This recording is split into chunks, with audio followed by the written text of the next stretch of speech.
begin. Praise God. Hallelujah. Hallelujah. So every decision will open the door of our destination. Amen? Amen. During the break, somebody came to me and said, I am going through a situation, but can you please, it's done, don't worry. Just keep it facing me. Yeah, thank you. Praise God. Thanks, brother. So the person came and said, can you share something on forgiveness? That it should be easy to forgive. And I said, nothing is easy, but if you have the right principles and you have the right knowledge, then everything can change for you. Hallelujah. Hallelujah. For example, I love this example that the Lord taught me. Whenever you make coffee, it is always bitter. Is that right? Yes. Always, by default, coffee is always bitter. No matter how much you pray, the coffee will be bitter. But if you learn to put salt, not salt. Oh, I'm so sorry. If you put if you put sugar, then only the coffee will be sweet. In the same way, in our lives, there are going to be hurts, there are going to be offenses, there are going to be many negative things happening in our life. But the question is, I have a decision to take. Many a times we hear this word, my life got messed up because I met this person. From the time this person came into my life got messed up. If that was true, then Jesus' life should have got messed up. Because there is no man on this planet Earth who has ever gone through a torture, insult, abuse, being stripped, naked, everything against him, and yet able to win the match victorious. So please get this thing out of your mind that my life gets messed up because of somebody else. What somebody did to you does not make your destination. How you responded to it decides your destination. In this testimony we saw that when Bob made that decision that I'm going to forgive, Audrey made a decision, I'm going to repent. That decision changed the result of that situation. Is that right? So let's go to Matthew and see how is it possible to forgive and what is really meaning of forgiveness. Have you heard the word forgiveness? Hello? Yes. Forgive. So it's always about giving. Who is supposed to be giving? The one who is hurt or the one who is hurting? Hello, one who is hurting or one who is hurt? One who is hurting. Good. Hurt or hurting? Okay, let's see. Let's ask Jesus. Verse 21. Then came Peter to him and said, Lord, how often shall my brother sin against me and I forgive him? Till 7 times? And Jesus said to him, I say not unto thee until 7 times, but until 70 times 7. Is Jesus talking about counting the numbers? If a person is going to count the numbers, I forgive you this much and this much and this much, that person can never forgive. When Jesus said 70 times 7, he meant the forgiveness is not seven times. Look at what Peter said. How often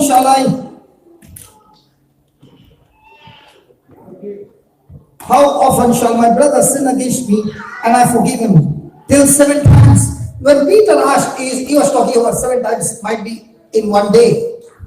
Okay? And Jesus said, listen. 70 times 7 means all your life you must be a person who is always willing to forgive. Has anybody's spouse said to the spouse, I love you? In Goans, they don't say, praise God. Hello, the Goans. Has your spouse ever told you, I love you? Before marriage, after marriage? Many of the girls are saying it was all before marriage, after marriage it was nothing. Now listen, there is one big clue that you found over there. Bob had an angry communication where the person who met Audrey was speaking verbally. Is that right? Was she attracted to those words? Husbands, do we like to speak loving words? Oh yeah, before patang. After the wedding? So when a person is saying, I love you, he is saying, I'm willing to forgive you no matter what. Because love and forgiveness are twin brothers. They always go together. Hallelujah. Hallelujah. Hallelujah. Hallelujah. So when Peter asked this question, Jesus is answering and saying, listen, Peter, it's not that you forgive for one day, but till your last breath, you must have an attitude of and then he gave a parable. Jesus always gave examples. Praise God. Let's see the parable. Therefore is the kingdom of heaven. Oh, praise God. If anybody wants to operate in the kingdom of heaven, this is how it works in the spiritual realm that you can't see. Hallelujah. Hallelujah. Hallelujah. Hallelujah. If you don't know to say hallelujah, the baby knows how to praise God. She's listening. See? That's what the Bible says, out of the baby, mouth of the babes and sucklings, God has ordained praise. Hallelujah. Hallelujah. See, even now. Hallelujah. Hallelujah. And now it's coming. Praise God. Hallelujah. Hallelujah. So here is the kingdom of the world, which we are experts, because the world has been teaching us all our life, and we have knowledge of the world. But Jesus is saying, there is a kingdom, the kingdom of heaven, and this is how the kingdom of the heaven works. Watch this. Therefore is the kingdom of heaven likened unto a certain king. Now that certain king is Jesus talking about his heavenly Father. How? Likened unto a certain king, which would take accounts of his servants. We are all belonging to that king, and a day will come that is going to take our accounts. And for the things that we disobeyed, there's going to be a penalty. There's going to be a punishment, a judgment. And when he had begun to reckon, one was brought unto him, which owed him how much? Is it there behind? How much? 10,000 talents. But as for as much as he had not to pay, his Lord commanded him to be sold. So he is to be sold. His wife is to be sold. His children have to be sold. And all that he had, and payment to be made. Hallelujah. Hallelujah. So his whole family is wiped out. The servant therefore fell down and worshipped him, saying, Lord, have patience with me, and I will pay thee all. Now that's the biggest lie. Can any one of us pay for the punishment that is due to us because of our disobedience? Gold and silver or all the treasure of this earth cannot wipe away the sins. When the servant pleaded, it is impossible for him to pay those debts. But he still saying, I will pay. And the king knows he cannot pay. Hallelujah. Then the Lord of the servant was moved with compassion. What's the meaning of the word compassion? Compassion means when you see somebody in trouble, you want to do something to get him out of trouble. So the king was moved with. So Jesus is saying, my father is moved with. My father is moved with. Can you open your mouth, please? Compassion. And he loosed him and forgive him. Praise God. Praise God. He forgave them. Praise God. Hallelujah. He forgave them. Now when he says he forgave him, what does it say? He cancelled his debts. So if the king cancelled the debts and the money had to be put in the treasury, who put the money in the treasury? If he is cancelling the debt and in the treasury, the payment is not made, then he is an unjust king. Somebody got to pay. So in this parable, what is Jesus saying? Who paid for the debts? Now in this parable, the king. So what is the meaning of the word forgiveness? Forgiveness means for the wrong that you have done. You have stolen my peace. You have stolen my joy. You have stolen my relationship. You have stolen my money. You have stolen my name and my dignity. And for that, there is a penalty that you owe to pay me. But because I choose to forgive you, I let you go free. That means in the court, the judge puts that hammer down and says, case dismissed. When he says case dismissed, the person will not bring that case back to court because the case is over. So when a person says, I forgive you, it means anything and everything that you did against me, I let you go free and I will never talk about it anymore, but I will only keep on blessing you. Why? Why? Because the king has forgiven me of how many talents? 10,000 talents. Am I ever going to be able to pay it? No. So, can forgiveness be verbal? What if the king had to say, I forgive him, but he doesn't cancel the debts? Will the notice come back? Hello. Okay, let me put it this way. Do you know something called as mortgage? Yes. Sorry, please help me. Sorry? Everything is mortgage? House, not everything. You can't say my children are mortgage, my wife is mortgage. Some things are mortgage. Okay, they have to pay. Now, brother, I thank God you are talking. You are the only one talking. I love you. Okay, now, supposing for 6 months, I'm representing the bank, and for 6 months you did not pay the monthly, what do you call that? Installment. You did not pay, and I'm sending you the notice. Then you send me a letter. I'm extremely sorry. Please forgive me. I'm extremely sorry. Please, and put some tears also on that letter. It looks like 3-4 drops of tears are there, and you're saying, I'm extremely sorry. Now, what will the bank say? I've seen your tears. I understand your feelings, so I cancel your mortgage. Bank will say, I'm sorry. The bank will say, I understand you, but now you are going to pay even more the interest as well. So can your sorry work? So please understand, in forgiveness, the sorry word doesn't work. There has to be a transaction. There has to be a transaction. And in that transaction, the person says, okay, bank, this person has to pay you so much of pounds. I'm his friend. On his behalf, I'm ready to pay the pounds. Will the bank accept? Or will the bank accept? Yes. Or bank will say, no, nothing he only has to pay. Bank is interested in hallelujah. And you are interested in, and everybody is interested in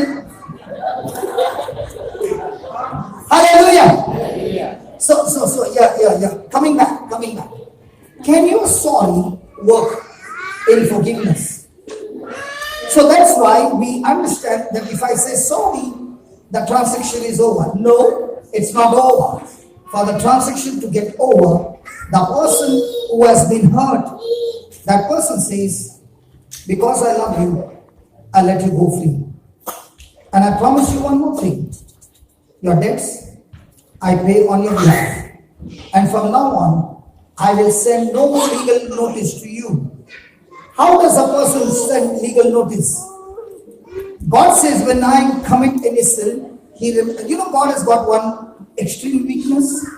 God is perfect in everything, but there is one weakness God got. You know what? He cannot remember our sins when we confess and repent. But we have got a strong gift of remembrance. What? Other people's wrongdoing. And God has got weakness in that area. Praise God. Hallelujah. Hallelujah. So are you with me? Yes. So for forgiveness, there has to be a transaction where the person says, because I forgive you, from now on, I will never talk about that incident, but I will love you as if you had never committed that offense. Now, in this testimony, did you see Bob reminding her what you did to me? Did Audrey remind him, how did you treat me? There is a transaction. You have done wrong to me. You owe me, but I let you go free. Bob is saying, you have destroyed my trust in you, but yet I choose not only to forgive you, but from now on, put my trust in you again.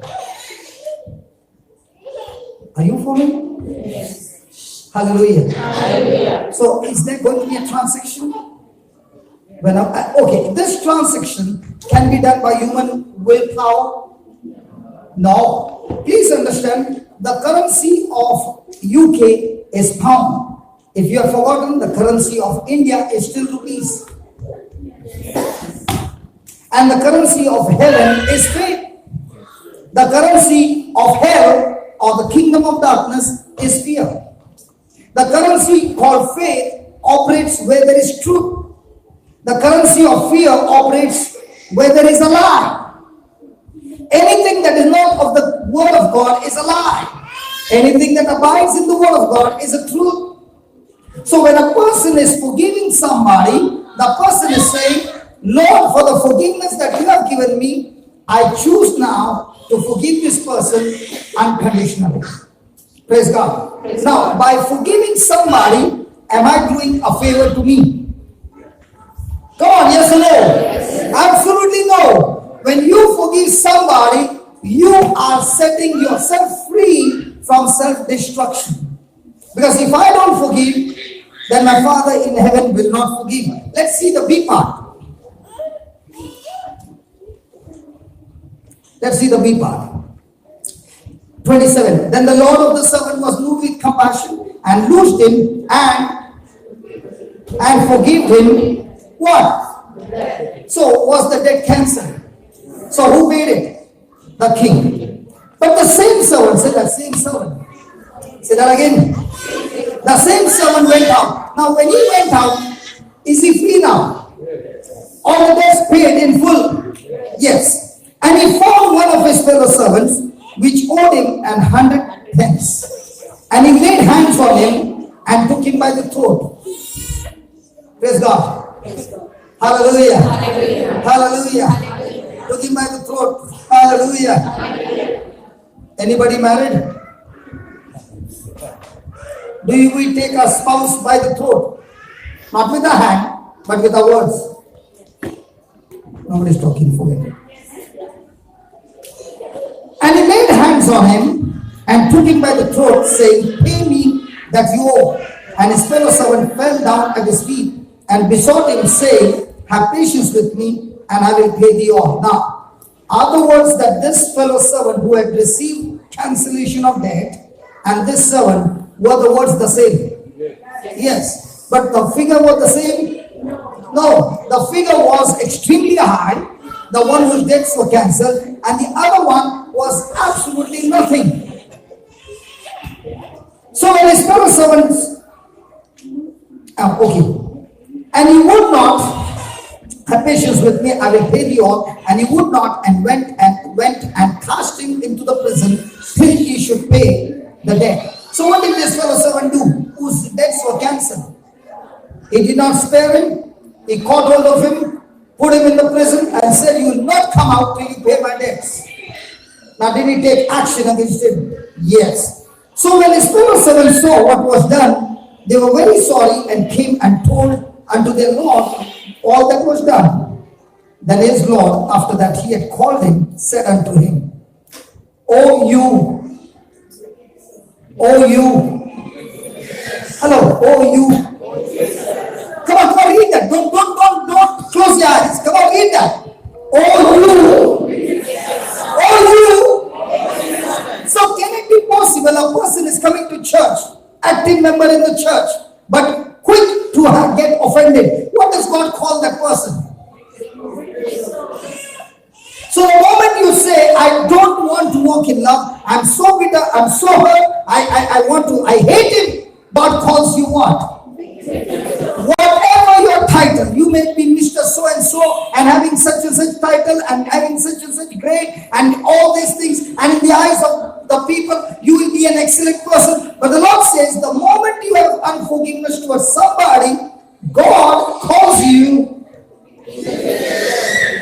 Ask your neighbor, what does God call you? What does your neighbor say? What does your neighbor say? God, the neighbor did not say anything. No comments. Praise God. Tell me, our own life, what do we call ourselves? Righteous. But God says, if a person has bitterness, offense towards somebody, God calls that person no longer anointed. God calls him wicked, because through that person there will be lots and lots of wickedness. In UK there are rats. In UK there are rats. Goa में तो है. गोवा से लाया.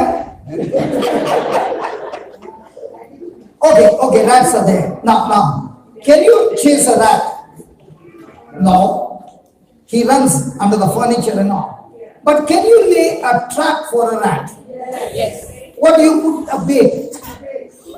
A dry fish or something? Yes. Now let's say a trap is open and the door is open and the rat comes and sits on the trap. Can the trap trap him? No. He goes all around and dances there. Can the trap trap him? No. He goes in and comes out. Can the trap trap him? No. But the moment he bites, now is he caught? Yes. In the same way, remember, the devil's job is to play a snare in every family, and the most deadly weapon that he uses is called offense. The word offense means my negative reaction to a person, to a situation, or to a person's comment. When I have a negative thought or a negative reaction, I am actually going for a bite of that bait. So in a day, how many times do we get offended? Am I talking to Christians? Any Christian here? Good. So all are Christian, praise God. That's why the whole community is full of love. That's why I'm told this is little Goa. And that's why here there is only love. Praise God. Hallelujah. Hallelujah. Thank you, Jesus. Thank you, Jesus. What is the pressure that the devil uses to get you into offense? Talking about others. When the husband does not pick up that plate. Yeah.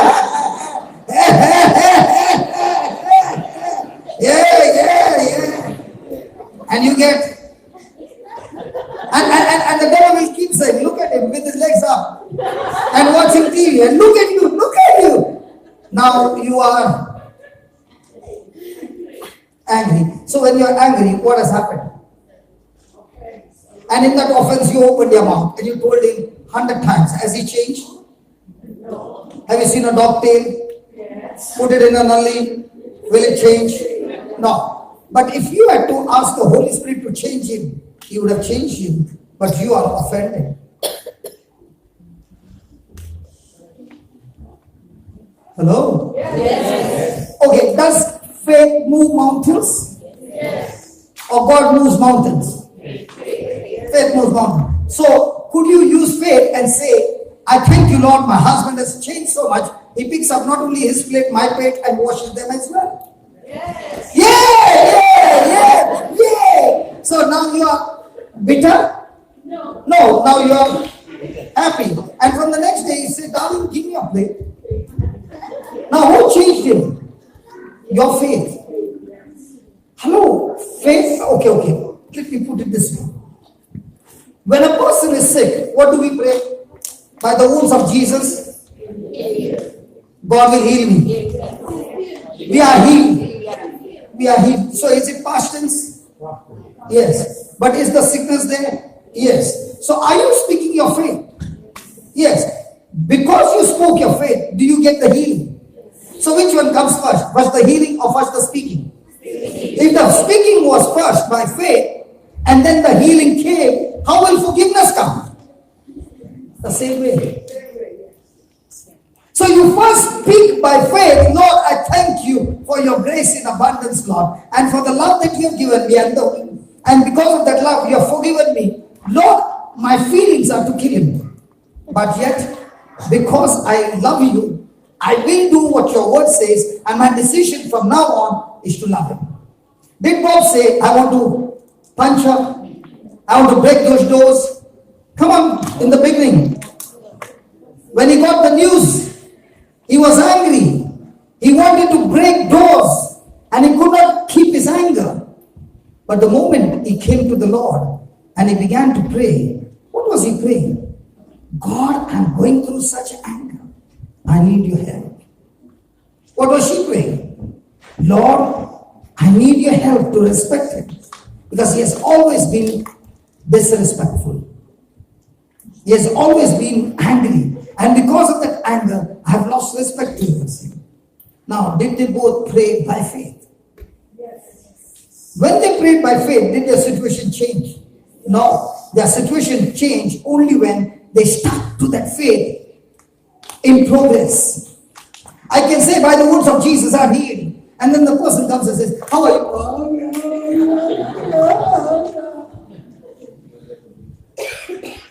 Now, what happened to your faith? It got disconnected. Hallelujah. Do you have something called as mobile? Where your SIM has got a network? Hello? And when the network is, the signal is strong, can you see that signal strong? And when the signal is weak, are you going everywhere? Searching for the strong signal? Come on. Yes, and when you get the strong signal, you can talk and the conversation is good. But when the signal is weak, can you get the voice clear? No. In the same way, when a person is fixed on God's word, he can hear the voice of God. Did Bob make a decision that I've chosen to forgive her? Did she make a decision to forgive him? Did they change their decision? And when the news came that she's pregnant, could that trigger Bob again? Yes. But did Bob stand firm on his decision? Do you know when a person wins a battle? The person wins the battle if he sticks to his decision. Every time we have lost a battle, it's only because we have allowed our emotions and our feelings to change our decision. Hallelujah. Hallelujah. Hallelujah. Hallelujah. When something becomes negative, do you hear some voices talking to you? Okay, have you ever seen somebody in a room by itself? Nobody is there in the room, but the person is crying. Did anybody talk to that person? But is somebody talking to that person? Yes. So if that person is hearing something, is that person hearing some painful incidents? Yes. And now, is that person hearing the voice of God or hearing the voice of the stranger? Come on. Hallelujah. Now this baby is crying. Isn't it? The baby is crying. The mama wants the baby to be quiet. Mama is trying everything. Now can the mama say, Lord Jesus, I want to hear the word. Can you please put my baby to sleep nicely, Holy Spirit, so that the baby is happy, I'm also happy, and I can hear the word. I've come from such a long distance, Lord, to listen to your word. Praise God. Praise God. Now, when she makes that prayer, will that faith start working for her? Yes. Will that faith start working for her? Yes. Yes. Thank you, Lord, for putting this baby to rest. Thank you that you have taken care of this frustration or irritation, whatever it is, so that the word can be heard not only by the mama, but all of us. In Jesus' name. Amen. Amen. Now, did you make that prayer? Now, what's your continuation? Thank you, Jesus. The baby is silent.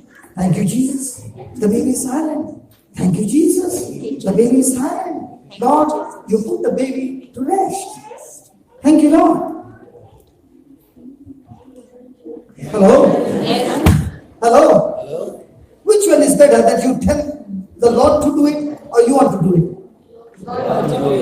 Hallelujah. Praise God. And what if the baby is not quiet and still making noise? Now what do you do? Do you say, hey, the faith did not work? Listen, our faith is not based on physical evidence. That's what you got to make a decision. My faith is based on what God said. I believe, I agreed, and I said it there. You see? But just because she shouted, does that mean I will change my words? No, I'll continue with the same words. Okay, let me put it this way. You planted a seed and you began to water. The next day, a sound came. Now, and you changed your thinking. The prayer did not get answered. Now, what did you do? Did you water the seed or uprooted the seed? When you speak a negative word. So, in our faith, do we say thank you, Lord, based on the faith, or do we say thank you, Lord, based on what we see? Our life is based on what we see and hear, or is our life based on what the Word of God says? If the Word of God says that God, the King, forgave him of his debts, so Lord, the same way, in the name of Jesus, I choose to forgive this person. The moment you make that choice based on the Word of God, grace takes over our life. I can operate under grace and I can operate under willpower. When I operate under willpower, I'll be frustrated. But when I'm operating under grace, I find a different power. And that's what he says. Those 5 months of pregnancy before my son could come into this world were the best moments of my life. Why is Bob saying that? Because that's when you're weak. His grace makes you the strongest. And grace can be tapped into not by the result that I'm seeking for, but a relationship that I'm seeking for. The question is, am I seeking a relationship with God, or am I seeking a blessing from God? Do you have in a mall, buy one, take one free in UK? In India there is. Is it there? Buy one, take one free?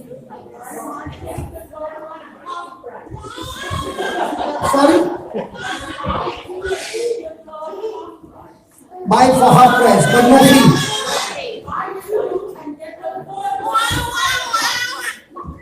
So why don't you ship to India? It is free.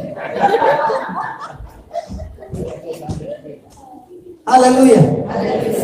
Now, if you go to the shop and say, I don't want to buy, but what is free? Can you give me? Will you receive it? No. So, the faith that you speak about with your mouth is that faith that will bring forth the heart.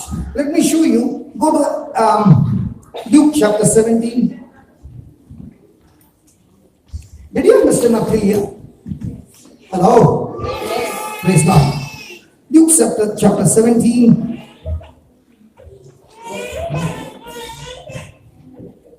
And verse number 1.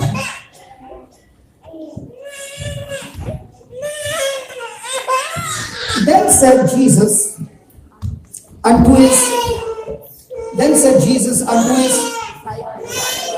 So is this teaching to the disciples or is this teaching to the crowd?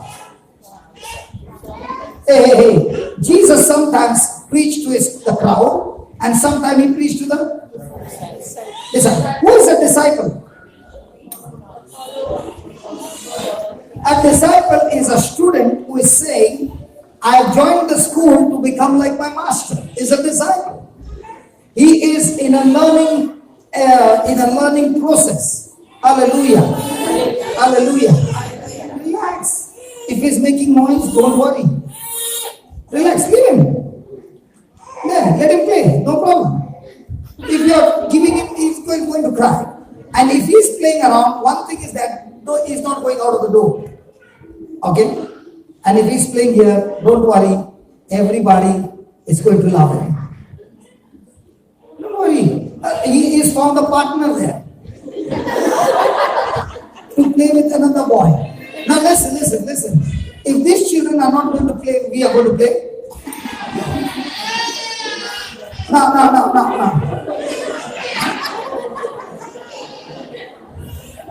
Now he went back. Something happened between the two. He came back crying. Now after some time he's going to go. Yeah, there, he's going again, there. Can you see that? This is life. He gave one, he came crying, he forgot, he went again. This is the mind of a child. But mind of the grown up is सब रखेगा. इसने ऐसा किया था. That's why Jesus said, unless you become like a child, you cannot enter the kingdom of God. But what about us? She did like this to me, man. Now because of doing like this, she have kept it for the 1 year, last 1 year. But here, that fellow gave one box, he came crying, looked at his mama and went back again. Friend, children will not remember, but we adults will not only remember, teach our children tata. When the children grow, they do the same thing what you taught them. Hallelujah. Thank you, Jesus. Shall we begin? I love when children make noise in the class. The reason is the children's noise is too small compared to the noise at home. Anybody married? Hello, anybody married? Don't touch him. Let him play. Don't worry. Okay. Is the noise sometimes at home big? This noise is bearable. What about those noises?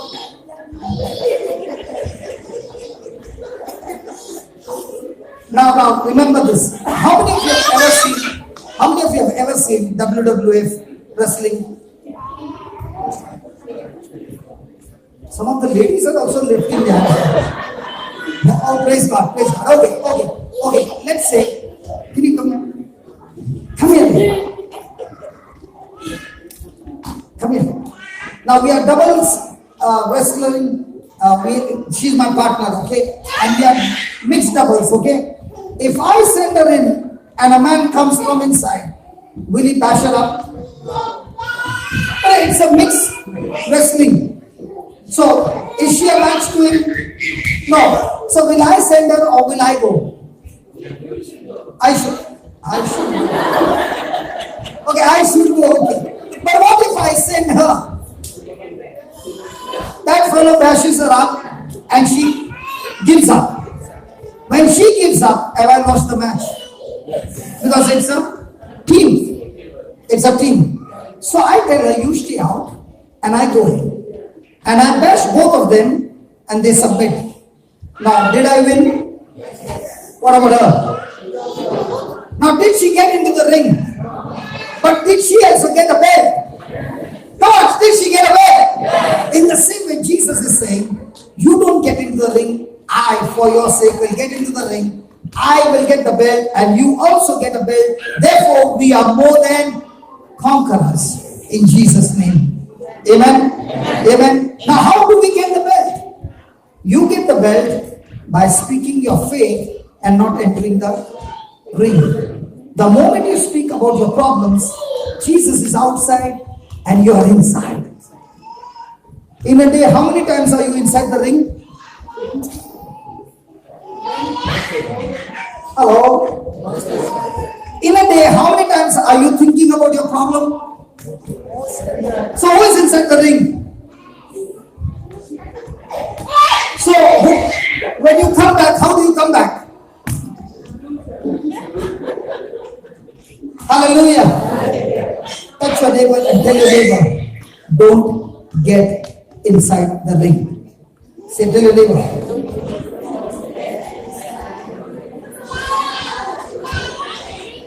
Now, can the devil get you into the ring? Yeah. What is his strategy? Get you into bitterness. Has anybody ever got bitter and you opened your mouth when you were angry? Only you, Srinivas? You are so different from all of us here. Has anybody ever got angry? Praise and worship team, anytime angry? And when you are angry, at that time you sing, I accept you from the hands of my God. You are God's gift to me, a beautiful gift. And I could sing. Now, will you sing at that time or at that time? Now, remember, every time those words come out of our mouth, we are inside the ring and we got an enemy whom you can't see. He's the devil. His strategy to beat you up is he will always use your five senses. If you are operating on five senses, you are defeated. If you are operating on the word of God, you win. So the battle is not the result. The battle is my mind stayed on God's word? God, you said, Jesus, you said that man was forgiven and the debts of 10,000 was cancelled. So also, Lord, mine is not 10,000, mine might be 10 million for the wrong that I've done.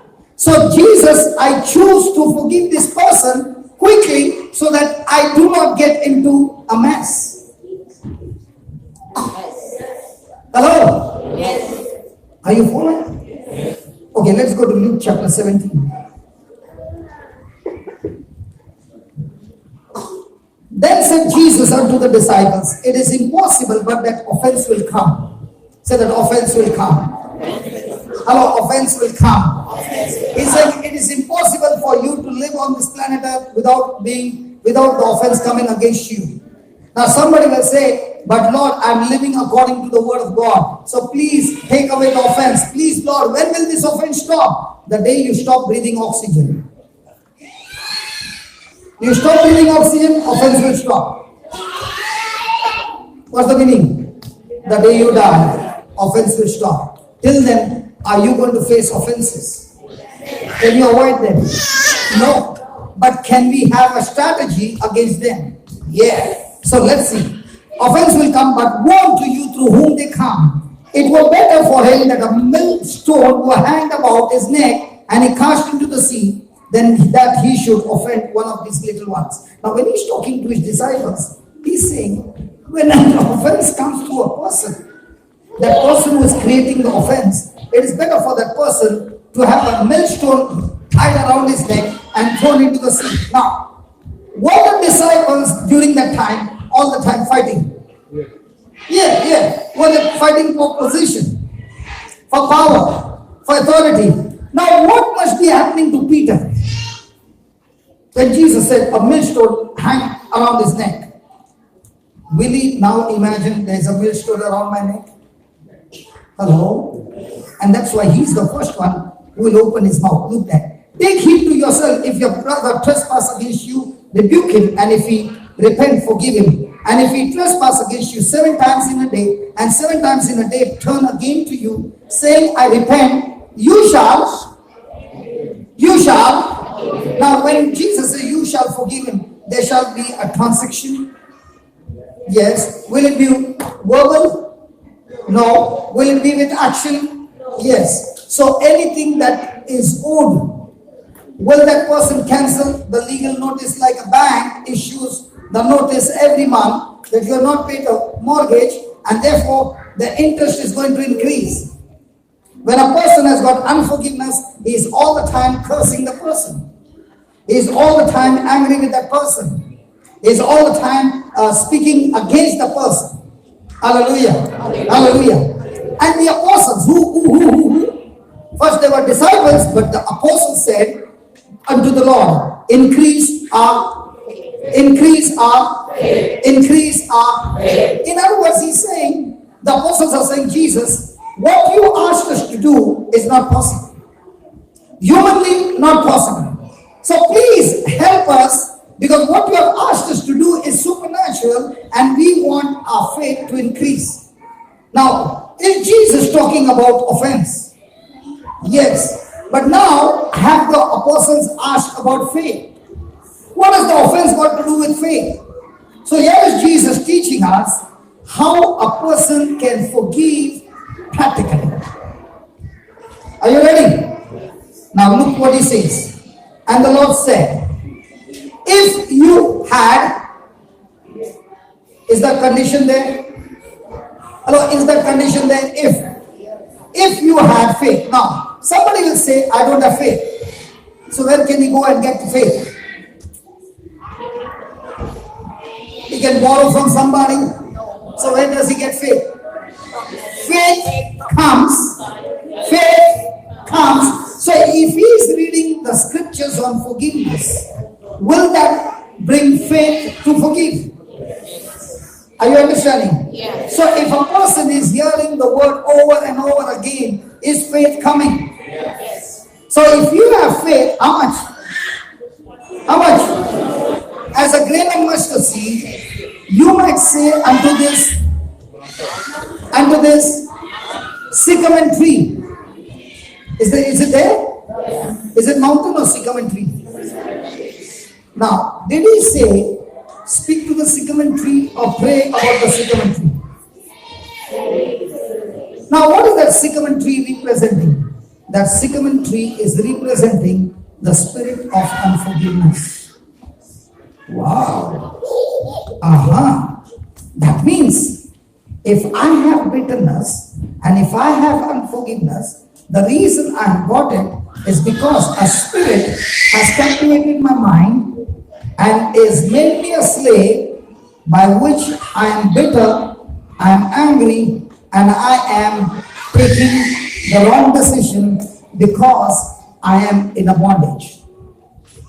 But the Lord is saying, when you have faith and you speak to that sycamore tree, and what do you speak? Be thou plucked up by the root and be thou planted in the sea, and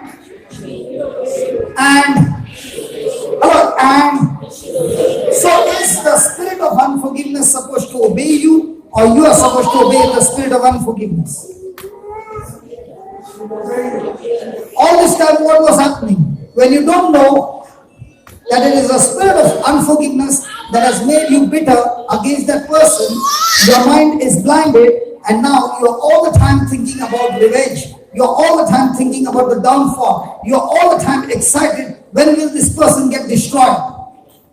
Why are you getting those thoughts? Those thoughts are coming into you because of the spirit of unforgiveness. And here is Jesus saying, if you can open your mouth and speak to that spirit of unforgiveness that has been attacking you, that has been trying to enslave you, that has been trying to make you open your mouth and take wrong actions, wrong decisions, then you can open your mouth and speak that by faith, and faith will make that spirit of unforgiveness obey you. Hallelujah. Can we give the Lord a big hand for that?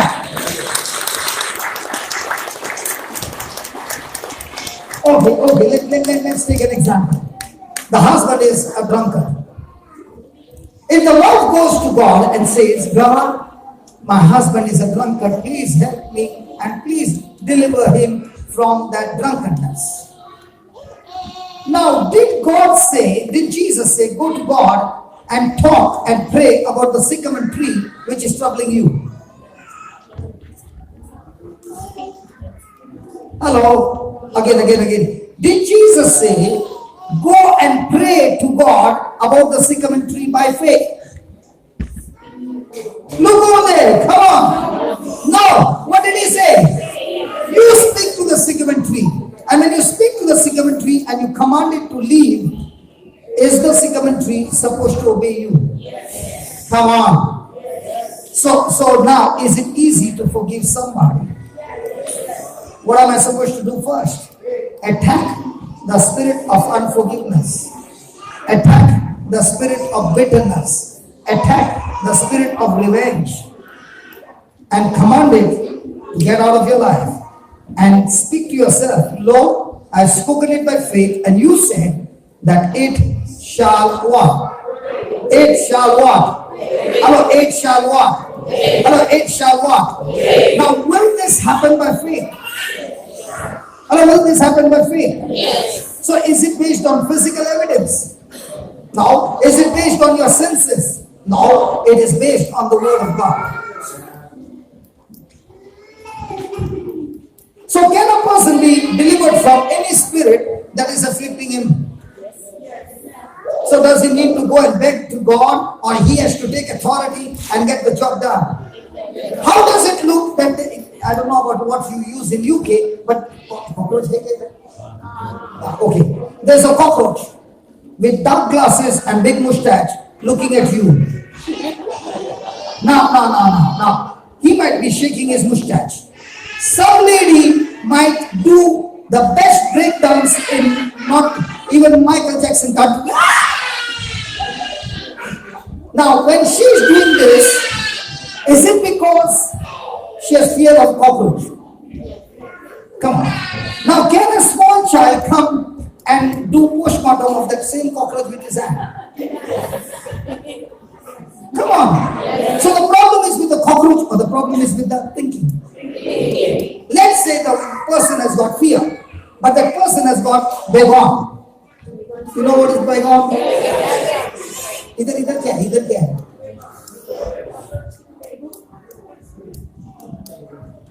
what do you spray?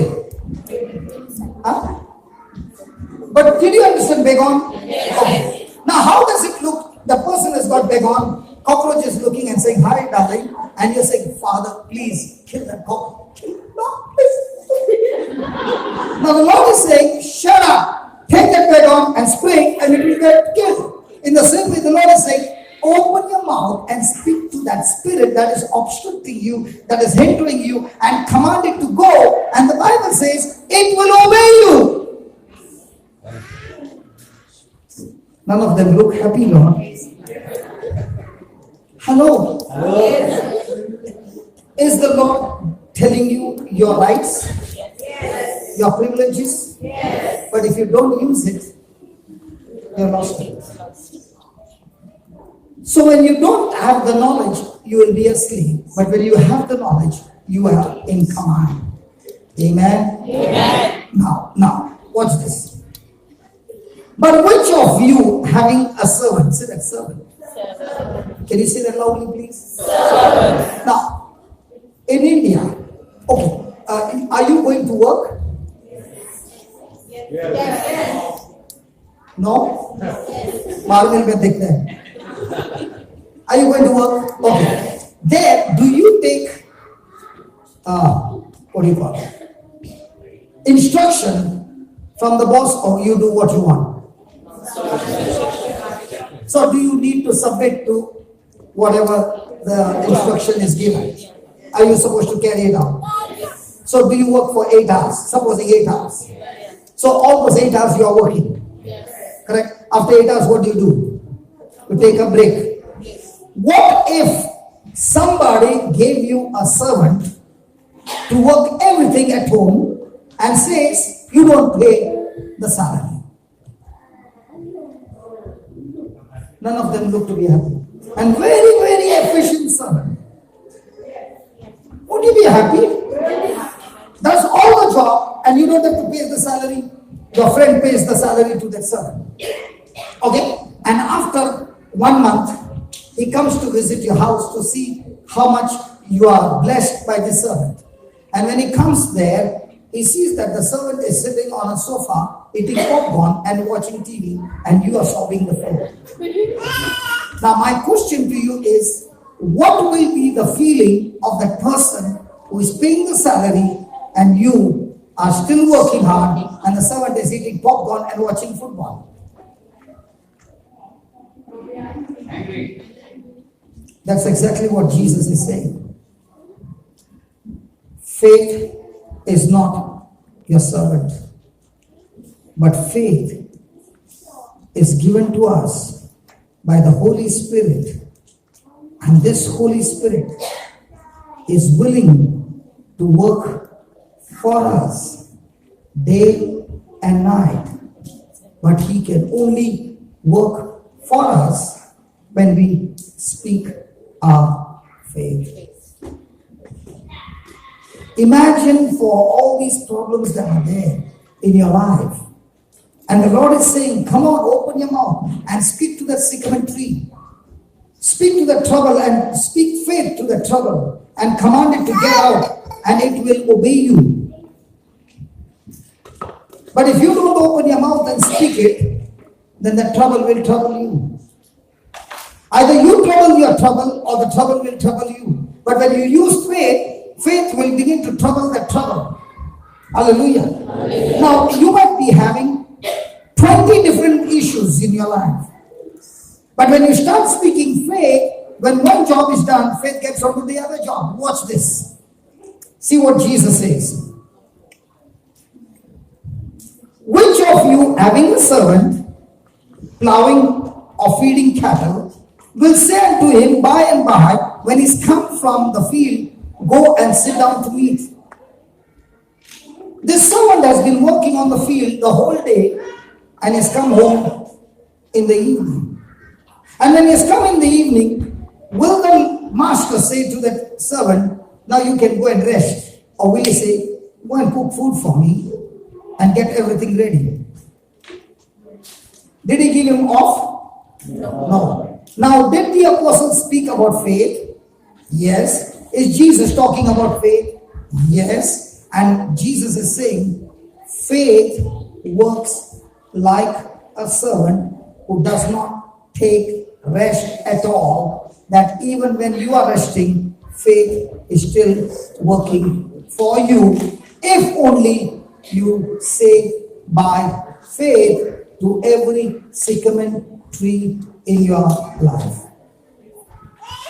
So can you give faith plenty of jobs? But are you giving faith plenty of jobs, or are you giving fear plenty of jobs?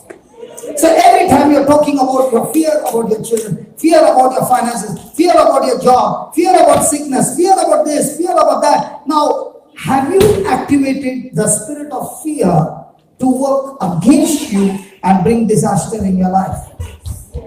So even though we are Christians and Jesus has won the match for us, now are we operating on Jesus' system, or are we still educated and educating more and more of ourselves of the world system?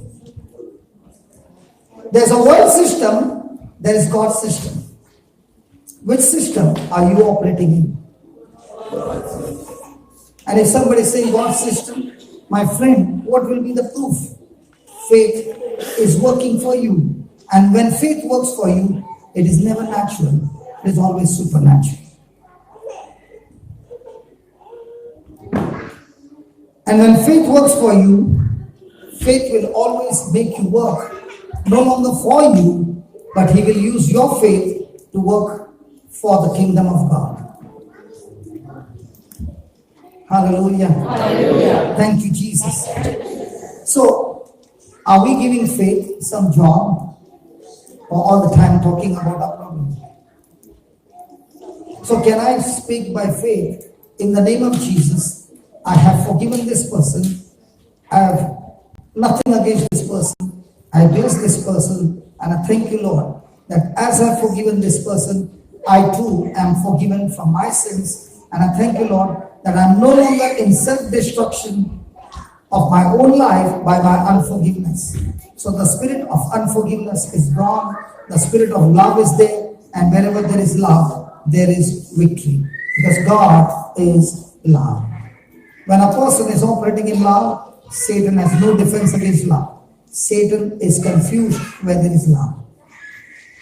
And the real challenge is not how much can I get from God. The real challenge is in everyday life, we are going to face different players. I always say there are different players.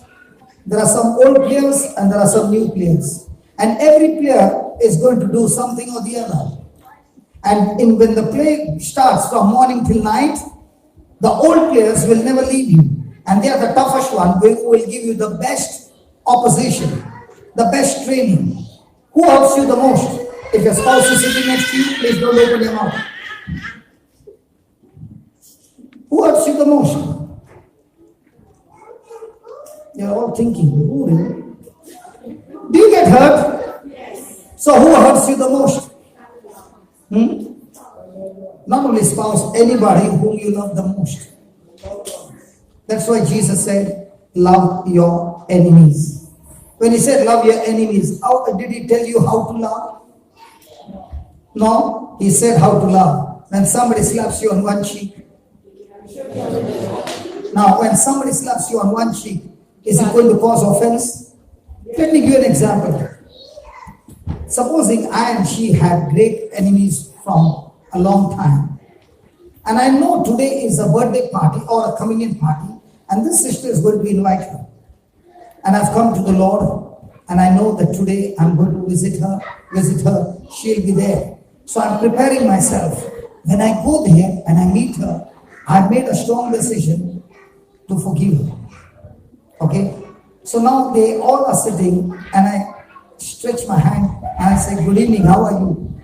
And she gives me a tight slap right in front of everybody. Now when I get that slap in front of everybody, will my emotions remain the same or will they change? Has she put me to shame? Yes. When a person is in shame, is that person thinking towards himself or is still thinking about the decision? You know, shame can put a person in such condemnation that he can never get up. Do you know why Judas died? He died because of shame. He repented, he threw the coins back and said, I don't want the coins. But shame killed him. He isolated himself from everybody, and that shame kept him in such condemnation that the thought kept coming, how will you face everybody now? You are the cause for which Jesus got arrested. You are the cause for which Jesus was crucified. You. And what did he do? Suicide. And what about Peter? Did he deny? Yes. Was he also put to shame? Yes. But he was mingling with his friends. Now when Jesus came and met him, what's the first thing that Jesus said to him? Peace be with you. Why did Jesus say peace be with you? Because when a person has offended someone, and that person comes right before your eyes, and you remember what had happened, can you be at peace? Now, had Peter denied Jesus? Come on. Yes. Now, he did not even expect Jesus to come back alive. So when Jesus came and stood before him, and Jesus said, peace be with you. Do you love me, Peter? What did he say? Yes, I love you. What did Jesus say? You know what Jesus said? Feed my sheep. When Jesus said, feed my sheep, you know what Jesus said? Even though you did wrong to me, Peter, your ministry is not yet cancelled. I have not only forgiven you, I once again put you in the ministry. Go and do the job. That's forgiveness.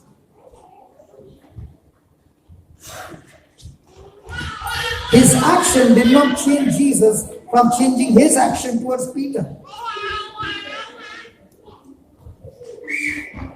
Who preached the gospel for the first time after the day of Pentecost, on the day of Pentecost? Peter. So what is Jesus saying to Peter? Hey Peter, I know you denied me. I know you are in shame. I know there is condemnation. I know there is guilt. But you still don't know the kind of potential that I put in you, your error is nothing compared to the great plan that I have for you. And if only you can forgive yourself, if only you can change your thinking, the potential that I put in you will begin to manifest in your life. And that's exactly what Jesus is saying. If you let go of whoever has come against you and forgive, that forgiveness will open up the potential in you which is beyond imagination. I never thought that I would be doing this job. This is the last thing I would ever want in my life. I'm a businessman. I want to go and earn money. But when God forgave me and His love began to work in me, that love began to bring out the potential in me. I never thought that I would be doing a job of a preacher. But that forgiveness, that love began to bubble inside of me, and then the fountain came up. If I sometimes pause and I think and I say, Lord, in these 21 years, how many people do you think I've touched? In millions.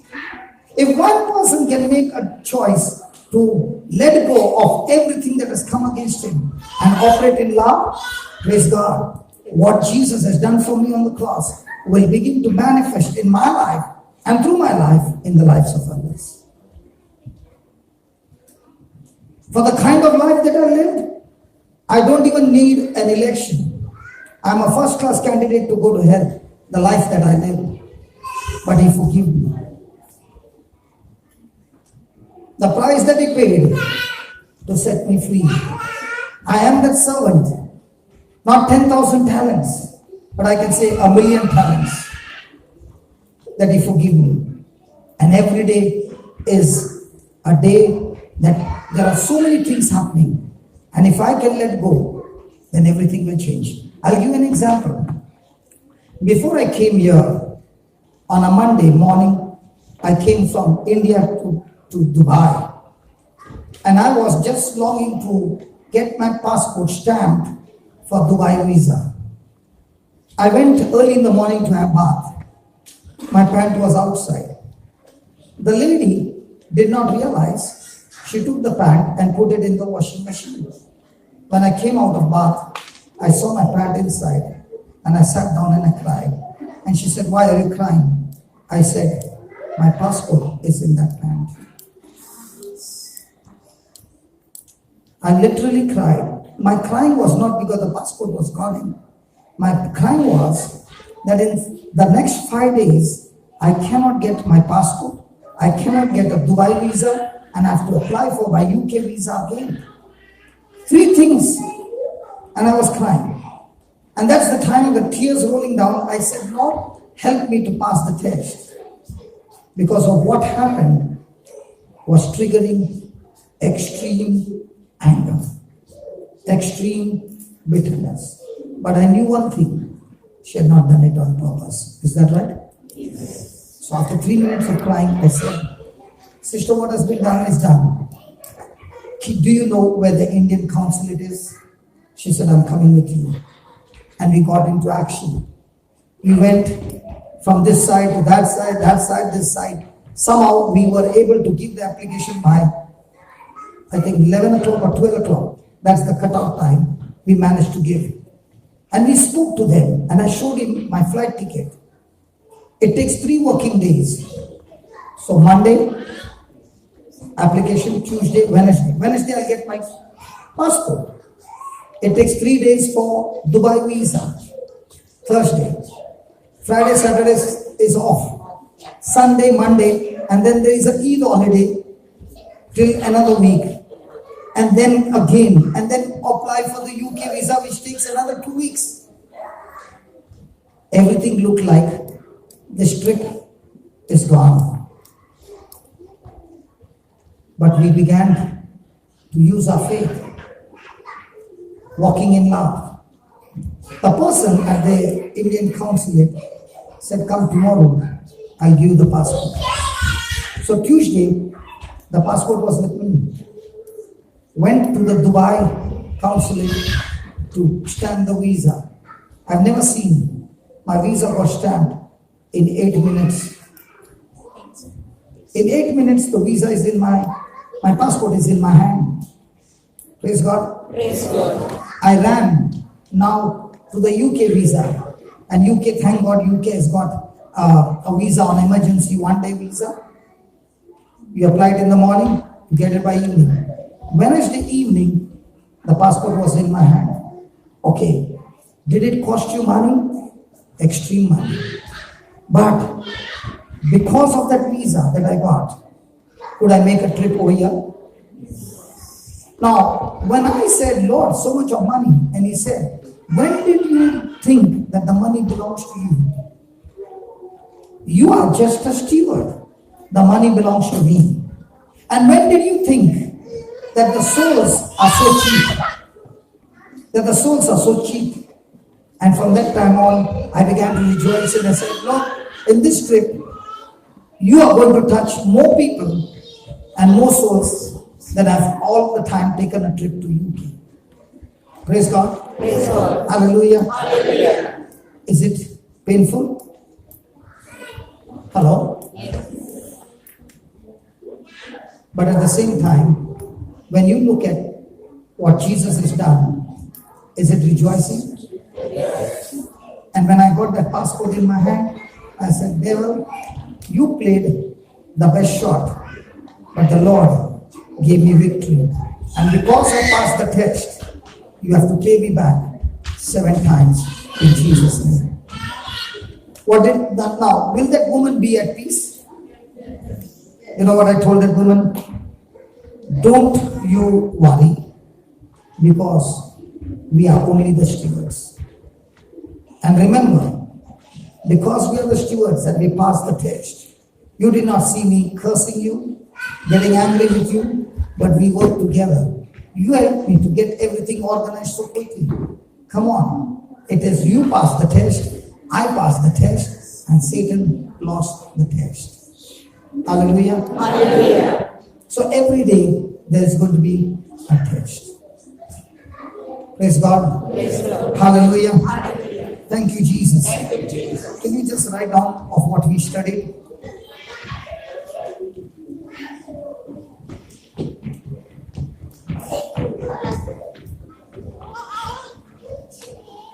And then we'll take a short break and then we'll come back. And when we come back, we are going to study about marriage. What's the time? 7:15, doesn't matter. Because somebody told me, brother, if I cannot forgive, how will I forgive? Can you please explain? Has it helped you in any way? Hello? Yes. Hello, has it helped you in any way? So is forgiveness based on your emotion? Is it based on your feeling? Or is it based on your faith? And when you have planted the faith, now listen, before we write down, when you plant a grain of wheat or any grain or a seed, does the seed have the potential to sprout? Yes. Does the seed grow? Yes. And when it grows into maturity, does it produce the fruit? Yes. So when you said, you spirit of unforgiveness, I rebuke you, get out of my life, and Lord, I thank you that it shall obey me. So I thank you, Lord, that the spirit of unforgiveness is gone. And now, Lord, by faith, I choose to forgive this person. I choose to bless this person. I choose to think good about this person. Now, did you make that prayer of faith? Yes. Have you planted that seed? Yes. Will now the spirit of faith get into action? Now, can you give the spirit of faith plenty of jobs? Yes. So from now on, are you going to keep on thinking the problem? Or for every problem, attack it with your faith? So once you start planting the seeds of faith, now your job is to water that faith. How do you water that faith? By thanking God that it is already done. And when you're thanking God, thank you, Lord, that because of your grace and because of the faith that you have given me, I've blessed this person and this person is released. This person is set free. I love you, Jesus. Thank you for changing my character. Thank you for changing my habit, Lord. Thank you, Lord, that I'm able to produce the fruit of the Spirit. If this person had not come against me, I would have never learned.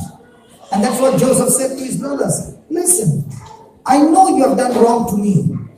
I know you have done wrong to me. It was extremely evil. But I do not want you to get offended. Because even though you meant it for evil, God had a plan in this evil that you did for me, that God made it for my good. If you had not sold me as a slave, I would have never come to Egypt. And if I had not come to Egypt, praise God, listen. Ignore. Okay. Let me put it. If I am wearing green color glasses, how will I see you? If I wear red color glasses, how will I see you? If I use black color glasses, how will I see you? So the problem is with my lens.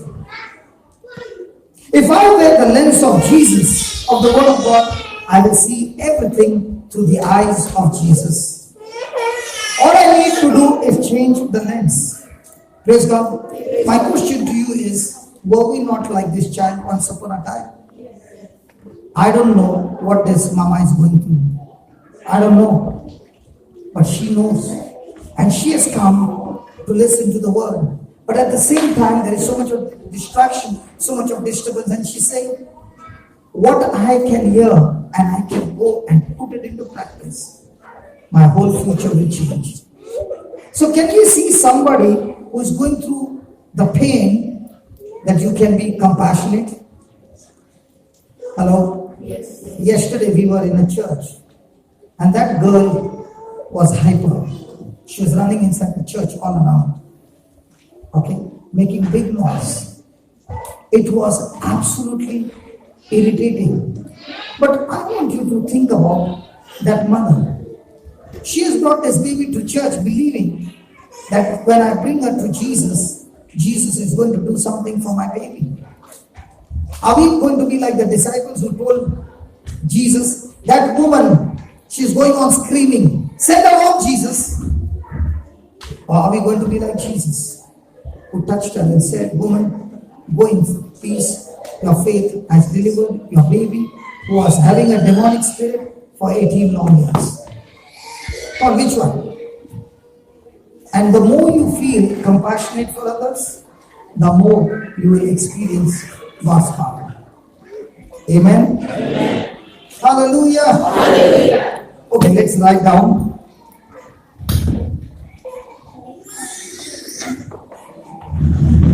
I must die to my self-interest. I must die to my right. You got a mobile? Do we chat with the mobile? I must die to my self-interest if I want to be a servant of God. I must die to my self-interest if I want to be a servant of God. A seed falls to the ground and dies. A seed falls to the ground and dies. If it didn't, I will never see. If it didn't, I will never see the fruit of the seed. I will never see the fruit of the seed. If I plant my life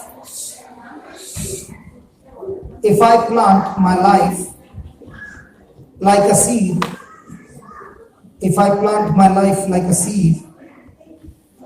then God's life will be expressed through me. If I plant my life as a seed, then God's life will be expressed through me. When I let my life die,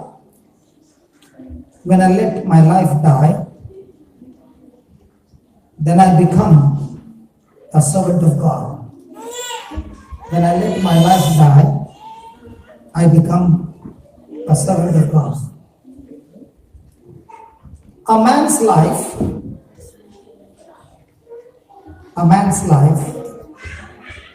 equals his will. A man's life equals his will. God's life is God's will.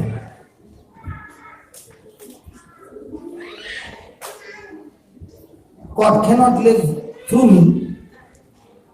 God cannot live through me until my life dies. God cannot live through me until my life dies.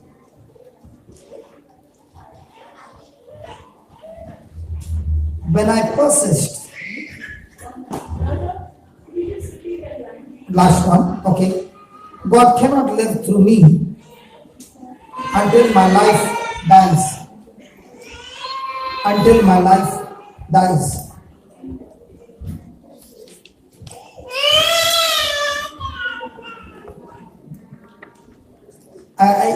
After I finish, I'll share a testimony for this mama, okay?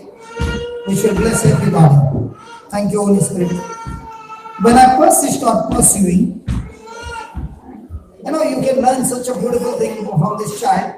When he gets hit or he is crying, he is running straight to the source, the mama.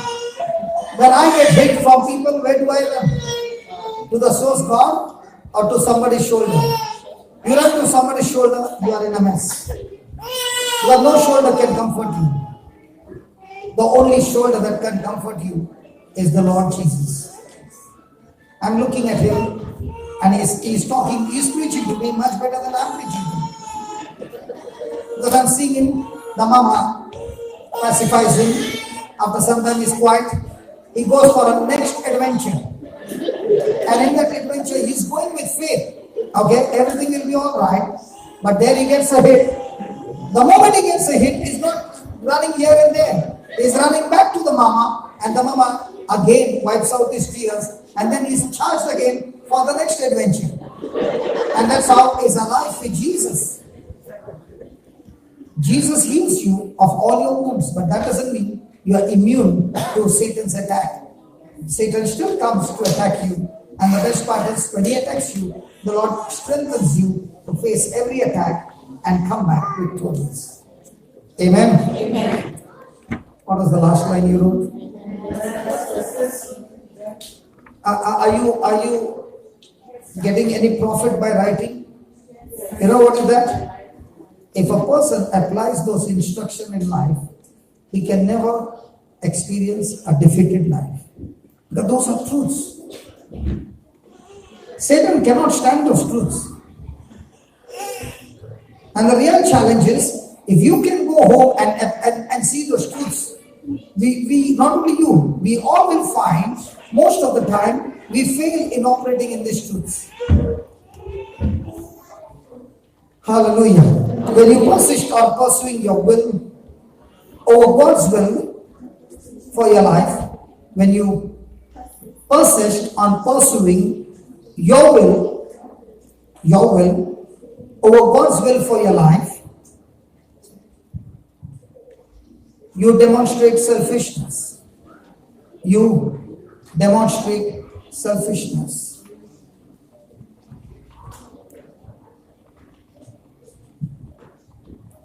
My will for my life, my will for my life must die. My will for my life must die. So God's will can live. So God's will can live.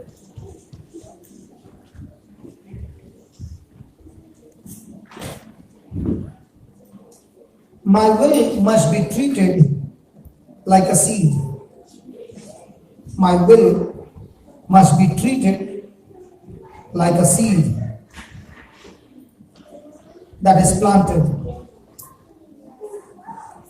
so that I can see the harvest. So that I can see the harvest. Praise God. Praise God. Okay, the first thing you wrote is, I must die to my self-interest if I want to be a servant of God. Did Bob have to die to himself in the testimony? Hello? Did Did he have every right to take revenge? Did he have every right to separate from his wife? But what did he choose? He chose to plant a seed of forgiveness. Praise God. Now, a seed falls to the ground and dies. If it did not, then I will never see the fruit of the seed. Now, did he allow that forgiveness to be planted in his heart? Yes. Out of that forgiveness, did it bring change in Audrey? Did it bring a change in the family? Did it bring a change in the children? Did their marriage get more blessed than before? Yes. But for that, did it happen by praying or did it happen by planting? The biggest problem in our life is we are champions in praying but planting the wrong seed at the same time. Prayer does not make your faith work, but faith will make your prayer work. Now, was Bob and Audrey were praying, they were preaching, but it was a wrong faith. And that's why the marriage went into a crisis. But the moment they both repented and they both began to plant the seed of love and forgiveness, they both began to change their attitude. Their marriage not only got repaired, it got so blessed that they could come out on the TV and share their testimony so that they could share to the world, yes, we have made the mistake, but the mistake did not remain mistake because God intervened in our life when we followed His instruction. Say that, my life. My life. Say that again. My life. Do we all have life? Yes. So what is your life? My life is the subtotal of my thinking, of my words, of my action, of my desire, of my will. Now let's take an example. What was Bob's thinking? Anger. What were his words? Anger. What was his action? Anger. What was his desire? Self. What was his will? I want to hurt her now for what she has done. Now what did he do? He cancelled all that and took God's word and made it his thoughts. He made God's word his words. He made God's word his action. He made God's word his desire and will. Now did he plant his life as a seed? Yes. Did he put it to death? Yes. Now from that seed came what? God's life. Did it come overnight? No. What happens to a person who is praying but not planting his life as a seed? The person gets frustrated because that person will not see a harvest. Imagine for a farmer who is praying night and day but never planted a seed, is working hard on the field but did not plant a seed. Will he ever get a harvest? So before I can even think of a harvest, do I need to plant my life as a seed? So even in a marriage, did you see that? Okay, then when I let my life die, then I become a servant. Did the counselor say to Bob, listen Bob, the error has been done. You are the cause, she is the cause. But what has been done, the question is, are you going to be the man of God that God has called you for? And are you willing to forgive? Are you willing to walk in love? Or are you going to be in bitterness and unforgiveness? And Bob said, I am willing. Now did they both pray together? Yes. Did they ask God for help? Yes. Now what were they doing? They were allowing their hurts to die. They were allowing every negative memories to die. And they were now coming together in love. Hallelujah. Hallelujah. Did it change their situation? Yes. Praise God. A man's life equals his will. We all have our own will. I'm the same person with the same body where I use this body for club, for fights. Now, as I wanted to share about this child, I want to share this. There were times when I would take a knife and chase my wife. Now imagine if the children have seen their father take a knife to chase the wife. Will they have fear? Just a fear or extreme fear? So when I got changed, my children were at that time 8 years and 7 years old. So now I changed and I came close to my children and they would scream out of fright. So I went to the priest and I said, it's not happening. I've changed, but they have not changed. They are scared of me.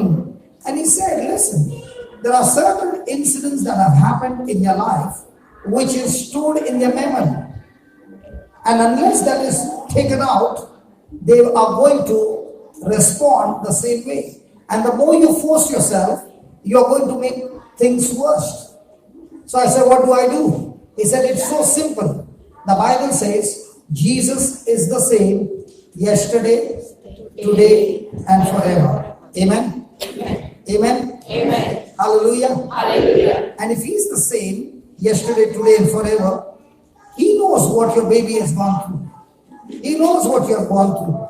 So when your babies are sleeping, both husband and wife, lay your hands on your children and say the same words. Lord Jesus, right from the day of conception, my wife went through so many tortures through me. And it has affected the child. The child is all the time fearing and insecure.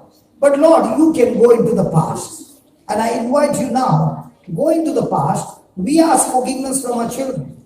And we ask forgiveness from you and forgiveness from each other. So now, Lord Jesus, have complete control. Go into their past and destroy every bad memory and fear that has been installed in their mind, in their conscious, subconscious, unconscious mind. Spirit of God, you are the creator. You can recreate the mind. You can recreate the brain and you can set my babies free.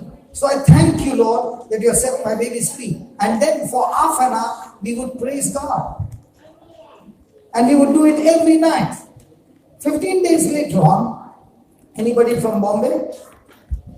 Okay, those who are from Bombay, we have that boo boo boo boo boo boo boo. That fellow comes with a rope and he hits on his body and a big sound comes. So my baby, the youngest one, when that sound would come, she would actually run under the chair and start shivering with fright. Okay? But in these 15 days, that fellow came and she was on the grill, the window grill. And she was watching. And she said, Dad, come here. What this man so foolish is, he's hitting his own body with that rope. And that's the time the Lord said, has that fear gone out of her? And I said, yeah.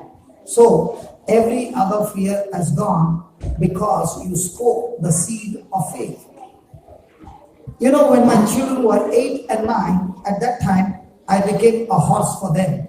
Whereas children at 2 and 3, they enjoy horse at 2 and 3. My children enjoyed I becoming a horse at the age when they were 8 and 9. God had to take them on the journey again. Now, even this child, we don't know what is the reason, but God knows it. And if you can lay your hands on the children, but the Bible says all those who believe in Jesus, say that, all those who believe in Jesus. He did not say the preacher, sorry. He said all those who believe in Jesus. When they lay hands on the sick, they shall recover. Come on, mama, dada, your hands are anointed. You can lay hands on your children. And might be your children are grown up and you are saying, my children won't allow me to lay hands. Doesn't matter. Take their photograph, lay hands by faith on the photograph, believing that as you're laying hands, that same hands are laid on your children. And start rebuking every bad memory in their mind, in their brain, whatever they have gone through, and tell the Holy Spirit to take control over them. And do it every day, praising God. And watch how the Holy Spirit will change everything in your life. Because you are planting the seed of faith. Amen? Amen. Can we just close our eyes for a moment? My friend, we have heard the message. The meaning has been explained to you. Now is your mission. The message is given. The meaning of the message is given. Two things the Lord has done. Now He's looking at you and is asking you, what is your response to the message? You talk to the Lord. Don't worry about anybody around. Because this is the time, the greatest time that the change takes place. This is the time the Spirit of God is giving you all the grace that you need. The grace is in abundance. All that He needs from you is your reply to this message. The message is of the Lord. He has spoken from the Holy Scriptures. He has given you examples. Now it is your turn to talk to the Lord and tell Him, Lord, I choose to forgive. The Spirit of God is giving you those people. He is bringing those people into your mind, their names. You can remember them.